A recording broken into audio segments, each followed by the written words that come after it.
வணக்கம். வைகாசி மாதம் விசாக நட்சத்திரத்தில் முருகனுடைய தோற்றம் அதை பற்றி பார்க்கலாங்க.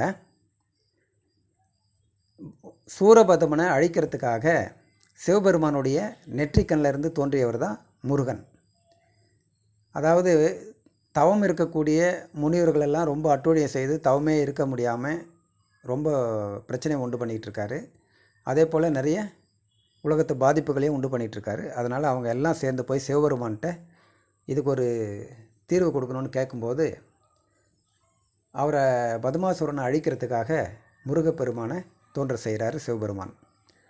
சிவபெருமானுடைய நெற்றிக்கண்ணிலிருந்து 6 தீப்பிழம்புகளாக முருகப்பெருமான் தோன்றுறார். அந்த 6 தீப்பிழம்புகளை சூரிய பகவான்கிட்ட கொடுத்து கொண்டு போய் சரவண பொய்கையில் விட வைக்கிறாரு. சரவண பொய்கையில் போய் குளிர்ந்த பிறகு 6 தீப்பிழம்புகளும் 6 குழந்தைகளாக மாறுது.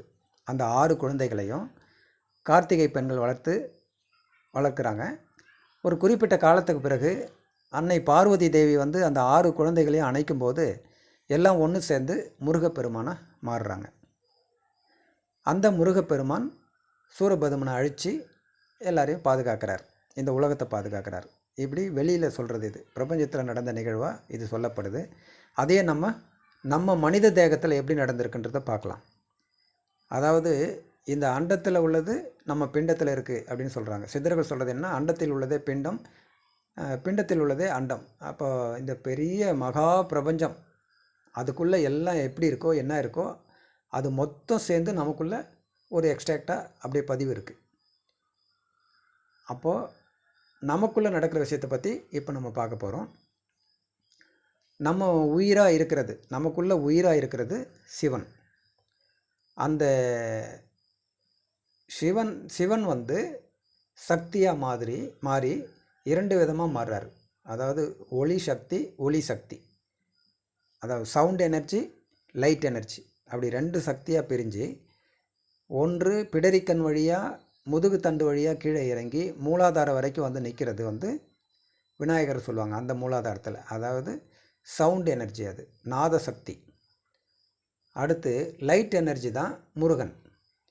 அது புருவ மத்தியத்திலிருந்து அப்படியே உள்ள முன்பகுதியில் விசுக்தி, கழுத்து குழி, மார்பு பகுதி அநாகதம், தொப்புள் பகுதி மணிப்பூரகம், அதுக்கு கீழே உள்ள சுவாதிஷ்டானம், அதுக்கு அடுத்து அடிப்பகுதியான மூலாதாரம். இந்த 6 சக்கரத்துலேயும் 6 சக்திகளாக பிரிஞ்சு நிற்கிது. இது வந்து லைட் எனர்ஜி, இதுதான் முருகன். அந்த சிவன் வந்து ஒளியாக இருக்கிறாரு, சக்தி வந்து சவுண்டாக இருக்கிறாங்க. அப்போது இந்த 6 நிலைகளில் இருந்து முன்பகுதியில் 6 ஆதாரங்கள்லேயும் 6 ஒளி சக்தியாக இருக்கிறது தான் சிவனே தான் முருகனாக மாறுறது. அந்த உயிர் தான் இத்தனை சக்தியாக மாறி 6 இடங்களில் இருந்து இந்த உடலை பாதுகாக்குது. அதே போல் இந்த பக்கம் சவுண்ட் எனர்ஜியாக பின்பக்கம் வந்து அதுவும் உடல் முழுக்க பரவி இந்த உடலை வந்து 2 சக்திகளும் விந்து நாத சக்திகள், இது 2ம் பாதுகாத்து இயங்க வைக்குது. இதை மறுபடியும் உள்முகமாக கொண்டு போகிறது தான் தியானம், தவமெல்லாம். அதாவது தூக்கத்தில் ஒவ்வொரு நாளும் ஆழ்ந்த தூக்கத்தில் ஒரு குறிப்பிட்ட கொஞ்ச நேரம் எல்லாம் தானாகவே உள்ளே போய் ஐக்கியமாகி ஒன்று கலந்துரும், ஒன்றாவே ஏகமாக பிரம்மன்ற நிலையில் நிற்கும். அப்போ வந்து நமக்கு விழிப்புணர்வு இல்லாததுனால அது அஞ்ஞான நிலை. அதையே விழிப்புணர்வில் நம்ம அடைஞ்சோம்னா அது ஞானம். அதுதான் வந்து தியானம், தவத்தில் நம்ம அதை அடைகிறோம். அப்போது ஒரு தியானத்தில் நம்ம மறுபடியும் இது எல்லாத்தையும் ஐக்கியப்படுத்தும் போது நமக்கு நம்ம யாருன்ற அனுபவம் கிடைக்கும். சிவம்ன்றது என்னன்னு அப்போ புரியும்.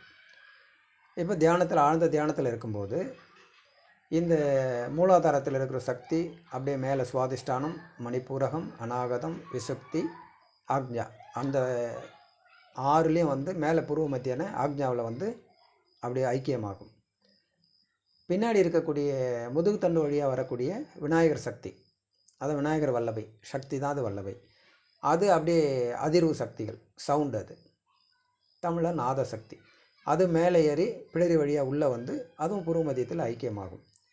அப்போ இந்த விந்து நாதம் எல்லாம் இணைஞ்சு தான் ஜோதியாக நிற்கும். அந்த ஜோதி தான் முருகன். அந்த ஜோதி தான். அதுக்கு அடுத்து கொஞ்சம் மாற்றம். முருகன்றது ஒரு இயக்கத்தில் இருக்கக்கூடிய அதிர்வோடு இருக்கக்கூடிய ஒரு ஜோதி. அந்த அதிர்வும் ஒடுங்கி அப்படியே ஆழ்ந்த நிலையில் ஆனந்தமாக இருக்கக்கூடிய நிலை வந்து சிவன். அப்போது இலையை நம்ம அடையிறதுக்கு நம்மளுடைய குணங்கள் வந்து தடையாக இருக்குது. நமக்கு 3 குணம்: சத்துவகுணம், ரஜோகுணம், தமோகுணம். இந்த ரஜோகுணமும் தமோகுணமும் வந்து அசுர இயல்பு உள்ளது. அசுர இயல்பில் இந்த உலகத்தில் வாழ்ந்த பதிவுகள் வந்து நம்மளை வந்து மறுபடியும் அதிலே இழுத்துக்கிட்டு போயிட்டே இருக்கும். அப்படி போயிட்டு இருக்கிற எண்ணங்களை வந்து ஒன்று இல்லாமல் செய்து தவத்தில் உள்ளே போய் ஐக்கியம் அடையும் போது தான் நம்முடைய சுவானுபவம் நமக்கு கிடைக்கும். நம்ம யாருன்ற அனுபவம் நமக்கு கிடைக்கும். அப்போ உள்முகமாக ஜோதியில் போய் கலந்து ஜோதியாக நம்ம மாறுறதுக்கு, சிவனாக மாறுறதுக்கு, அதாவது முருகனாக சிவனாக மாறுறதுக்கு தடையாக இருக்கக்கூடிய இந்த அசுர இயல்புகளை தான் சூரபதுமன் சொல்கிறது.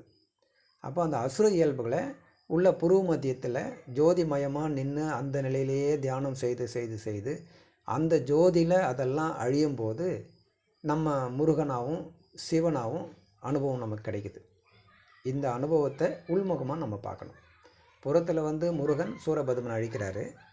இங்கே நம்மளுடைய அகத்தில் உடல் முழுவதும் பரவி இருக்கக்கூடிய சக்தி வந்து மறுபடியும் ஒன்று சேர்ந்து முருகனாக மாறணும், ஏகமாக மாறணும். அப்போ ஏகமாக மாறத்துக்கு விந்துநாத சக்தி ரெண்டுமே ஒன்று சேரணும். அப்படி ஒன்று சேர இடம் புருவ மத்தியத்தினுடைய உள்பகுதி. அப்படி ஒன்று சேர்ந்து ஜோதியாக மாறும்போது அது முருகனாகுது. அந்த முருகன்ற நிலை இன்னும் நீடித்து ஆழ்ந்த ஒரு ஆனந்தமான பிரகாசமான நிலையில் இருக்கும்போது அது சிவன். அப்போ அதுதான் நம்ம. அந்த அனுபவம் நமக்கு வரும்போது நானே அதுவே நான் அப்படின்ற அனுபவம் நமக்கு உண்டாகும். இது அக விஷயம். முருகன்ற விஷயத்தை பற்றி விளக்கம் இதுதான். இந்த அனுபவத்தை அடையிறதுக்காக தான் தியானம், தவம் இதெல்லாம் பயன்படுது. இதை ஒவ்வொரு மனிதனும் அந்த அனுபவத்தை அடையிற வரைக்கும் அவங்களுக்கு மீண்டும் மீண்டும் நிகழ்வுகள் நடந்துக்கிட்டே இருக்கும். இதுக்கு ஒரு குருவை அணுகி அதுக்குண்டான முறைகளை தெரிஞ்சுக்கிட்டு தியானத்தை செய்து அந்த அனுபவத்தை நம்ம பெறணும். ஒவ்வொருத்தருக்கும் நல்ல அனுபவங்கள் உண்டாக இறைவனை பிரார்த்திக்கிறேன்.